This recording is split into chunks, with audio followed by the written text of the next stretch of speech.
कक्षा 11 भूगोल अध्याय 14 महासागरीय जल का संचलन।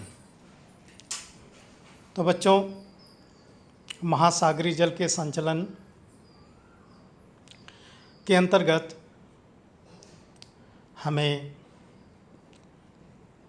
जो सागर में उपस्थित जल है उसमें उठने वाली तरंगें, धाराएं, ज्वार भाटा, इन सब का अध्ययन करना है।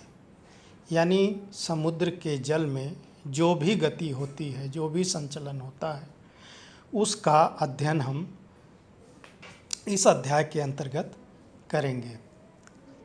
चलिए इस अध्याय को शुरू करते हैं।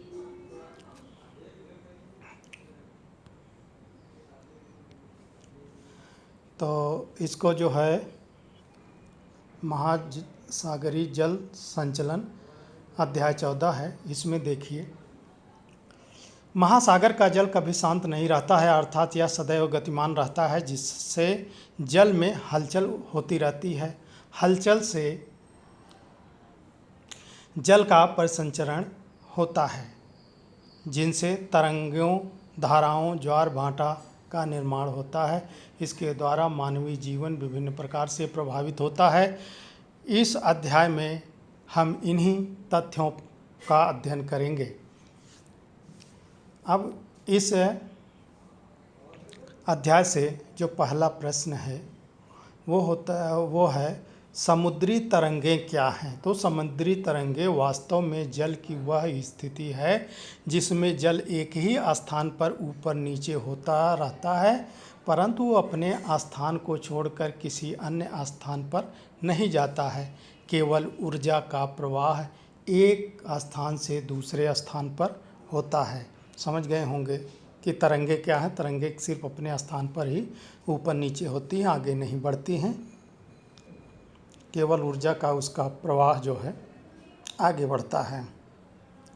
उसी तरह ज्वार भाटा उत्पन्न होने के क्या कारण है। तो ज्वार भाटा की उत्पत्ति का कारण चंद्रमा, सूर्य तथा पृथ्वी के पारस्परिक गुरुत्वाकर्षण शक्ति है।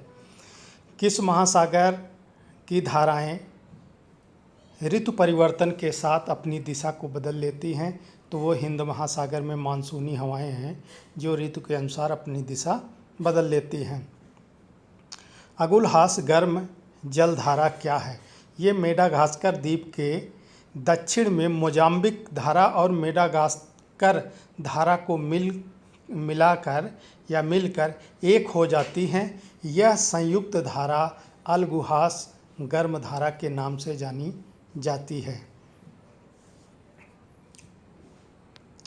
विश्व का सबसे ऊंचा ज्वार भाटा कहाँ आता है। तो विश्व का सबसे ऊंचा ज्वार भाटा कनाडा के नवास्कोशिया में स्थित फेडी की खाड़ी में आता है। सर्फ क्या है।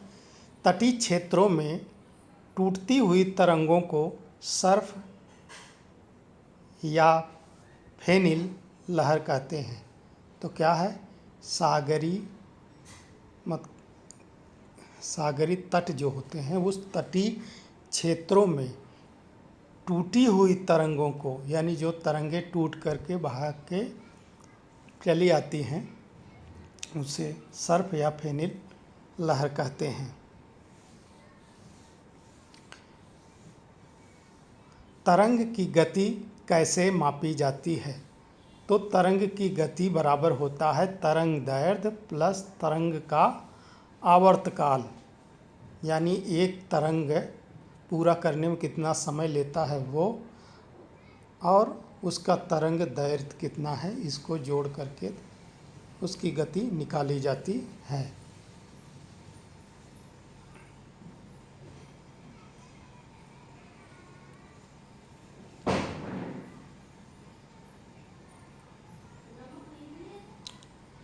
तरंगों एवं धाराओं में अंतर स्पष्ट कीजिए। तरंगें क्या होती हैं देख लीजिए। तरंगों का जल ऊपर नीचे तथा आगे पीछे हिलता रहता है। वह अपना स्थान छोड़कर आगे नहीं बढ़ता है, केवल जल तल तक सीमित रहती है। दूसरा है तरंगे केवल जल के सतह तक ही सीमित रहती हैं, सतह पर ही होती हैं। तरंगों का वेग वायु के प्रचलन पर निर्भर करता है।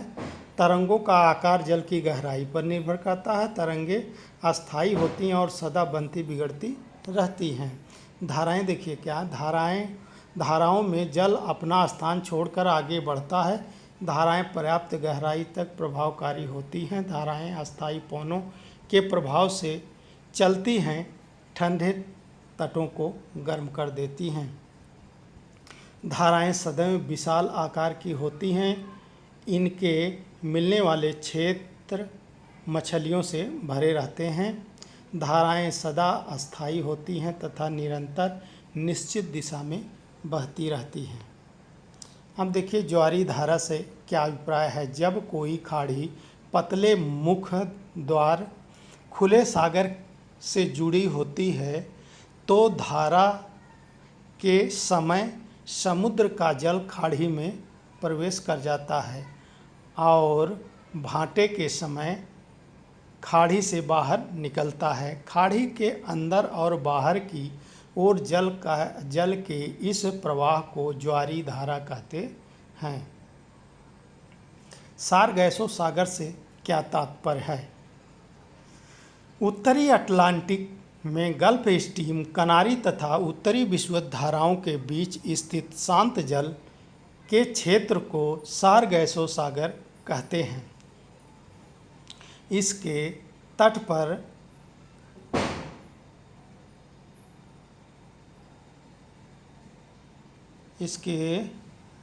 पर मोटी समुद्री घास तैरती है। घास को पुर्तगाली भाषा में सारगैसम कहते हैं, जिसके नाम पर इसका नाम सार गैरा सागर रखा गया है।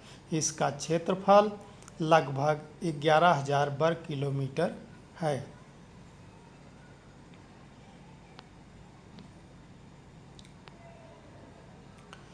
ज्वार भाटा नौ संचालन को किस प्रकार प्रभावित करता है या ज्वार भाटा नौ संचालन से कैसे संबंधित है। तो देखिए, नदमुखों यानी रिवर माउथ पर स्थित बंदरगाहों तक साधारणतः जहाज नहीं पहुंच सकते, किंतु ज्वार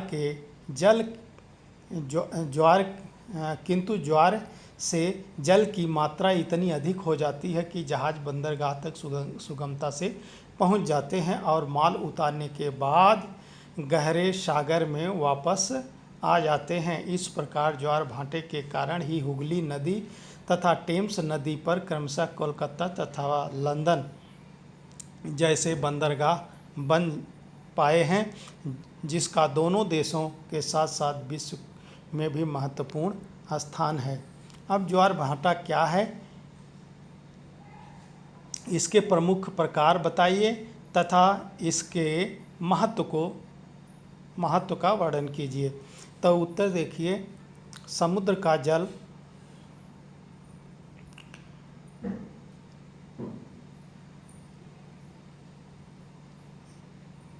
उत्तर है समुद्र का जल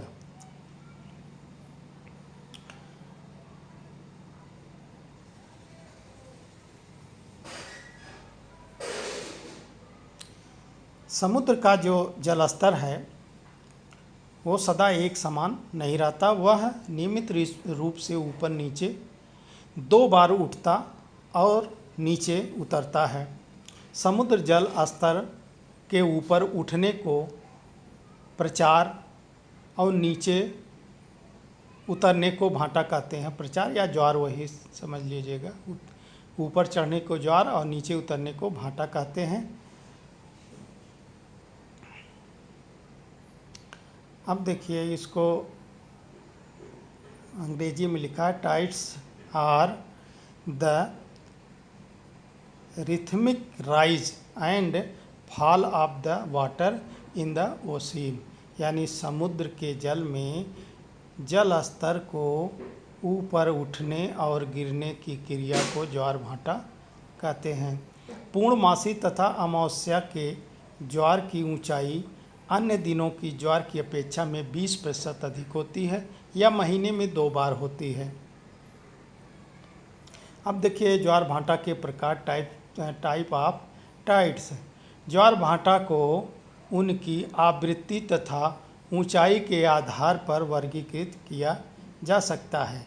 अब देखिए आवृत्ति के आधार पर, यानी पुनरावृत्ति आवृत्ति यानी के समय के आधार पर अर्ध दैनिक ज्वार, दैनिक ज्वार और मिश्रित ज्वार, ये 3 प्रकार के जो है ज्वार होते हैं। अर्ध दैनिक ज्वार जो दिन में 2 बार जो आते हैं 12-12 घंटे पर, उसे अर्ध दैनिक, और 24 घंटे में जो एक ज्वार आता है उसे दैनिक ज्वार।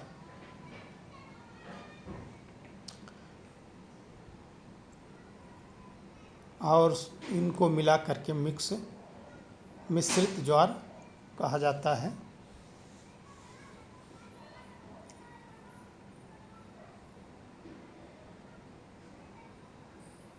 ऊंचाई के आधार पर टाइड्स बेस ऑन हाइट्स, यानी ऊंचाई के आधार पर ज्वार भाटा के जो प्रकार हैं उसमें है उच्च अथवा बृहद ज्वार यानी स्प्रिंग टाइड, और निम्न अथवा लघु ज्वार नीप टाइड। यानी जब ऊंचा ज्वार आता है तो उसे बृहद ज्वार, और जब कम आता है, छोटा आता है या पानी का चढ़ाव कम होता है तो वो लघु ज्वार होता है। तो इसको जानने के लिए अमावस्या और पूर्णिमा को जो है बृहद ज्वार आता है, और शुक्ल पक्ष में अष्टमी नवमी को, शुक्ल पक्ष और कृष्ण पक्ष दोनों की जो अष्टमी नवमी है उस दिन लघु ज्वार आता है। अब देखिए भाटा का महत्व क्या है। नदी मुखों पर समुद्री जहाज आसानी से प्रवेश कर पाते हैं, जैसे कोलकाता में हुगली नदी। मछली पकड़ने वाले नाविक भाटे के साथ समुद्र में अंदर जाते हैं और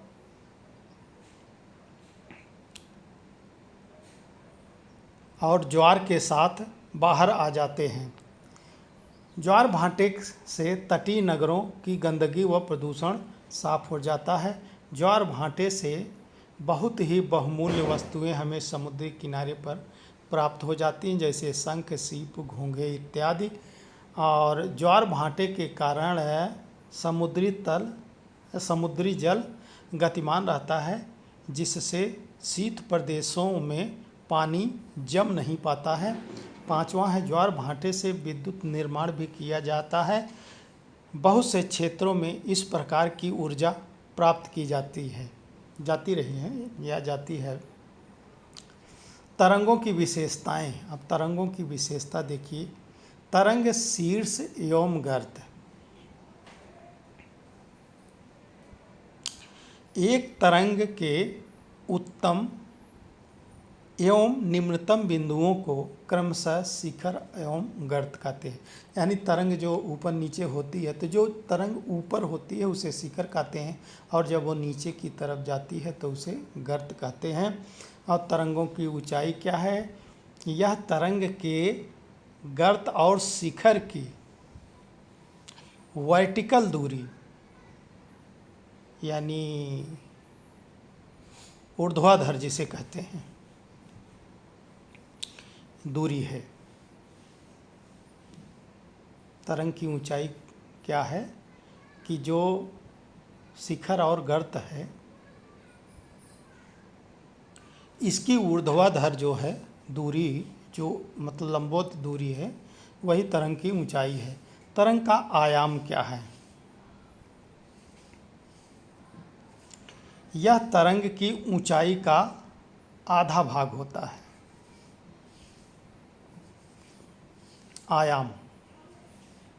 आयाम का मतलब एक तरफ जो तरंग जितना उठती है या उस क्षैतिज जो बीच की लाइन है उससे नीचे जितना धंसती है वो दूरी जो है आयाम कहलाता है। इसीलिए एक लाइन में कह दिया गया कि ऊंचाई की आधी जो है आयाम होती है।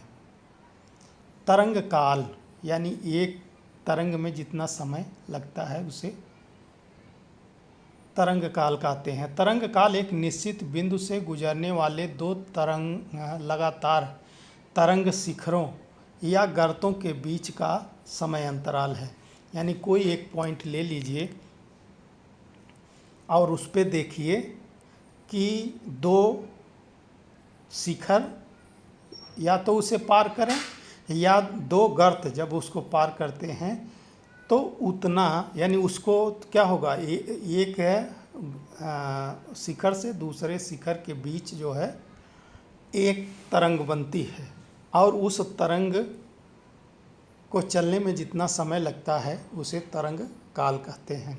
तरंग दैर्घ्य क्या है, माने वेव की जो लेंथ है वो क्या है।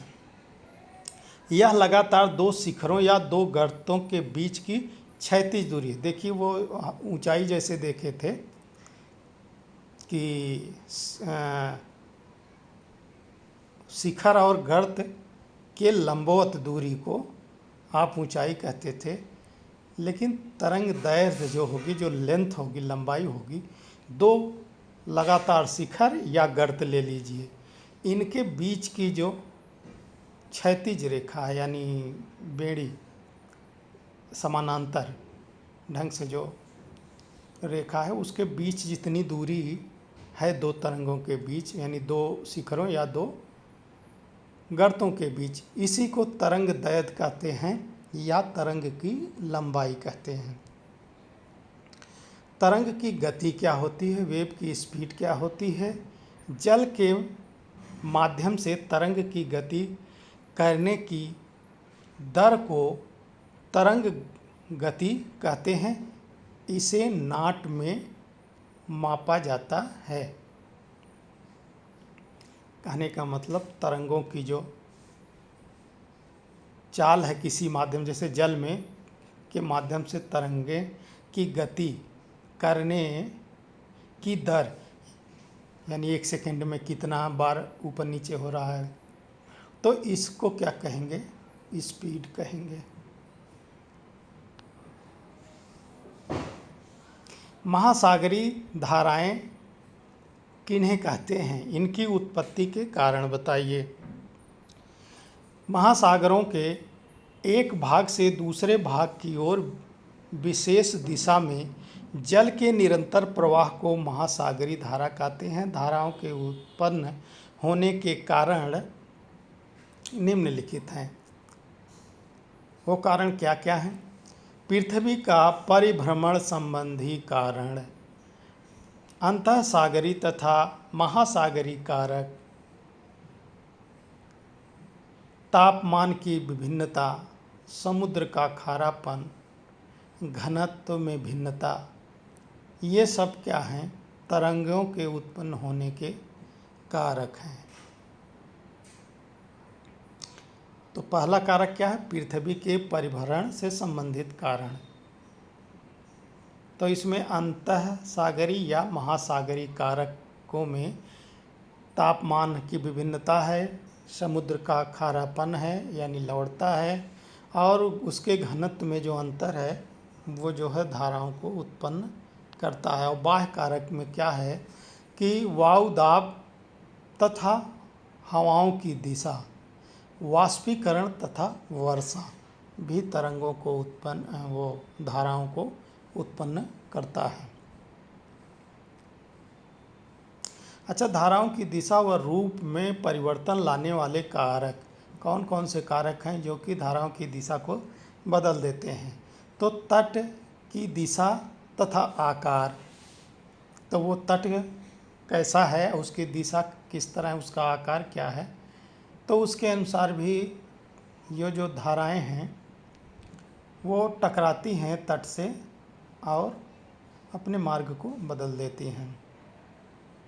महासागर जल की आकृति, महासागर के तल, जो महासागर का तली है उसकी आकृति कैसी है, मैदान है कि कटक है कि बीच बीच में महासागरीय उभार हैं, महासागरीय पर्वत हैं। तो ये सब जो होते हैं ये भी क्या करते हैं, जो धाराएं होती हैं उसको उसकी दिशा को प्रभावित करते हैं। मौसमी परिवर्तन, मौसम के परिवर्तन से भी धाराएं अपना दिशा बदल देती हैं। प्रचलित अस्थायी हवाएं या पवनें, देखिए कुछ आप जानते हैं कि धरातल पर कुछ अस्थाई पवनें चला करती हैं, तो इसके प्रभाव में आकर के धाराएं अपना जो है दिशा उसके अनुकूल कर लेती हैं। महासागरीय धाराओं की गहराई और तापमान के आधार पर वर्गीकरण कीजिए। यानी महासागरीय धाराओं का गहराई और तापमान के आधार पर वर्गीकरण करिए। तो देखिए इसका उत्तर होगा गहराई के आधार पर महासागरीय धाराओं का वर्गीकरण। नंबर 1, सतही धारा अथवा ऊपरी धारा, यानी सरफेस करंट जो है, जो सतह पर, समुद्र की सतह पर चलती है। महासागरीय जल का 10% भाग सतही जल धारा के रूप में है। ये धाराएं महासागरों में 400 मीटर की गहराई तक उपस्थित हैं। दूसरी है डीप करंट यानी गहरी धारा। महासागरीय जो जल का 90% भाग गहरी जल धारा के रूप में हैं। ये जल धाराएं महासागरों के घनत्व और गुरुत्व में विभिन्नता के कारण बहती हैं। और तापमान पर आधारित महासागरीय धाराओं में देख लीजिए, ये 2 प्रकार की होती हैं। एक गर्म धारा, वार्म करंट, जो धाराएं गर्म क्षेत्रों से ठंडे क्षेत्रों की ओर चलती हैं उन्हें गर्म जलधारा कहते हैं। ये प्रायः भूमध्य रेखा से ध्रुवों की ओर चलती हैं। इनके जल का तापमान मार्ग में आने वाले जल के तापमान से अधिक होता है, अतः ये धाराएं जिन क्षेत्रों में चलती हैं वहाँ का तापमान बढ़ा देती हैं, जैसे गल्फ स्ट्रीम इसका उदाहरण है। दूसरा ठंडी धारा यानी कोल्ड करंट, जो धाराएं ठंडे क्षेत्रों से गर्म क्षेत्रों की ओर चलती हैं उन्हें ठंडी धाराएं कहते हैं। ये प्रायः ध्रुवों से भूमध्य रेखा की ओर चलती हैं। इनके जल का तापमान रास्ते में आने वाले जल के तापमान को कम कर देता है, अतः ये धाराएं जिन क्षेत्रों में चलती हैं वहाँ का तापमान घटा देती हैं, जैसे लेब्राडोर की ठंडी धारा इसका उदाहरण है। महासागरीय धाराओं के कौन कौन से प्रभाव होते हैं? तो महासागरीय धाराओं के निम्नलिखित प्रभाव होते हैं। नंबर 1, ये धाराएं अपने आसपास के स्थल क्षेत्रों के तापमान और तापांतर को प्रभावित करती हैं। ठंडी धाराएं स्थल क्षेत्रों के तापमान को कम कर देती हैं। गर्म धाराएं स्थल क्षेत्र के तापमान को बढ़ा देती हैं। नंबर 2, महासागरीय धाराओं के कारण अन्य जलवायु परिवर्तन भी हो सकते हैं, जैसे कोहरे की उत्पत्ति, आर्द्रता में वृद्धि, मृदुलता आदि। और जो तीसरा है वो ठंडी और गर्म धाराओं के मिलने के स्थान पर प्लैंकटन की बढ़ोतरी हो जाती है, जिसके कारण इन क्षेत्रों में मछलियां बहुतायत में पाई जाती हैं। संसार के प्रमुख मत्स्य क्षेत्र इन्हीं स्थानों पर पाए जाते हैं। तो कहने का मतलब जहाँ ठंडी और गर्म धाराएं मिलती हैं वहाँ पानी का ऐसा प्रकृति हो जाता है कि वहाँ प्लैंकटन एक घास होती, शैवाल होती है जल में, जिसे मछलियाँ बहुत चाव से खाती हैं। वो उनका मछली का चारा समझ लीजिए, वो भोजन है। तो जब जहाँ प्लैंकटन होगा वहाँ मछलियाँ बहुतायत में पाई जाती हैं। और संसार के जितने भी बड़े मत्स्य क्षेत्र हैं, समुद्री मत्स्य क्षेत्र, वो सब ऐसे ही क्षेत्रों पर पाए जाते हैं जहाँ गर्म और ठंडी धाराएं आपस में मिलती हैं, जैसे लेब्राडोर की ठंडी धारा और गल्फ स्ट्रीम की गर्म धारा। ग्रैंड बैंक माने उत्तरी अमेरिका का जो पूर्वी किनारा है वहाँ एक ग्रैंड बैंक है, वहीं आकर के गल्फ स्ट्रीम की गर्म धारा और लब्राडोर की ठंडी धारा मिलती हैं। वहाँ हमेशा कोहरे जैसा वातावरण बना रहता है और वहाँ बहुत प्लैंकटन घास हैं और खूब मछली पकड़ी जाती हैं। तो इस प्रकार आपने आज अध्ययन किया समुद्री जल का संचलन, तो जिसमें आपने समुद्री जल के संचलन में तरंग पढ़े, ज्वार भाटा आपने पढ़ा और धाराएं पढ़ी। धाराओं में गर्म जल धारा क्या है, ठंडी जल धारा क्या है, ये सब का अध्ययन आप कर लिए हैं और हमें उम्मीद है कि कोई भी कन्फ्यूजन नहीं होगा। ज्वार भाटा का विस्तृत ढंग से इसमें बताने का मौका नहीं मिला, लेकिन यूँ समझ लीजिए कि जब सूर्य और चंद्रमा और पृथ्वी जब सरल रेखा में होते हैं तो क्या होता है, गुरुत्वाकर्षण का प्रभाव अधिक होता है और उच्च ज्वार आता है। और ये समय जो होता है वो अमावस्या, पूर्णमासी और अमावस्या को होता है। दूसरी स्थिति है समकोण पर हों। जब सूर्य, चंद्रमा, पृथ्वी ये तीनों समकोण बनाते हैं तो ये क्या करते हैं कि आपस में एक दूसरे के गुरुत्वाकर्षण शक्ति को कम कर देते हैं, फलस्वरूप लघु ज्वार आता है। और पृथ्वी अपने अक्ष पर जो घूमती है उसके कारण पूरे पृथ्वी पर कहीं न कहीं ज्वार हमेशा बना रहता है। क्योंकि मान लीजिए चंद्रमा का खिंचाव जल पर पड़ रहा है, मान लो लखनऊ में, एक उदाहरण के लिए लखनऊ में मान लो 12 बजे, तो 12:30 बजे हो सकता है कानपुर या उससे आगे उसका पड़े, या इसके बाद दिल्ली में फिर वो ज्वारी शक्ति। क्यों? क्योंकि पृथ्वी घूम रही है, तो ज्यों-ज्यों पृथ्वी घूम रही है त्यों-त्यों वो जो है ज्वार अपना स्थान बदलता रहता है। तो इस तरह हर 12 घंटे पर एक ज्वार दिखाई देता है। एक तो फ्रंट पर जैसे मान लो मुंबई में ज्वार देखना है तो अगर आप 12 बजे आप ज्वार मुंबई में आप देखे हैं तो कहने का मतलब अगर 12 बजे सीधे चंद्रमा का गुरुत्वाकर्षण मुंबई पर लग रहा है तो एक ज्वार तो तब आ जाएगा। अब एक ज्वार 12 घंटे यानी 12:26 पर फिर आएगा। कब? जब चंद्रमा मुंबई के ठीक एकदम पीछे होगा तो पृथ्वी को वो अपनी तरफ खींच लेता है, तब भी जो है ज्वार आ जाता है। तो इस ज्वार को दैनिक ज्वार कहते हैं। यानी जो प्रतिदिन, जैसे दैनिक ज्वार का समय जो होता है वो 52 मिनट हमेशा लेट होता है। जैसे 12 बजे जहाँ आया है ज्वार, अगला ज्वार जो है वो 12:52 पर आएगा। ये दैनिक ज्वार है। लेकिन अर्ध दैनिक ज्वार वही 12 बजे आएगा। मान लो 12 बजे दोपहर में आया तो 12:26 रात में भी आएगा। तो इस तरह 2 ज्वार दिन में 2 ज्वार हो जाते हैं। तो इन ज्वारों को क्या कहते हैं? अर्धदैनिक ज्वार।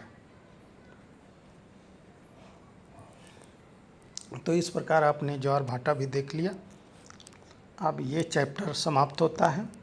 अगले वीडियो में अगला चैप्टर फिर आपके सामने प्रस्तुत होगा।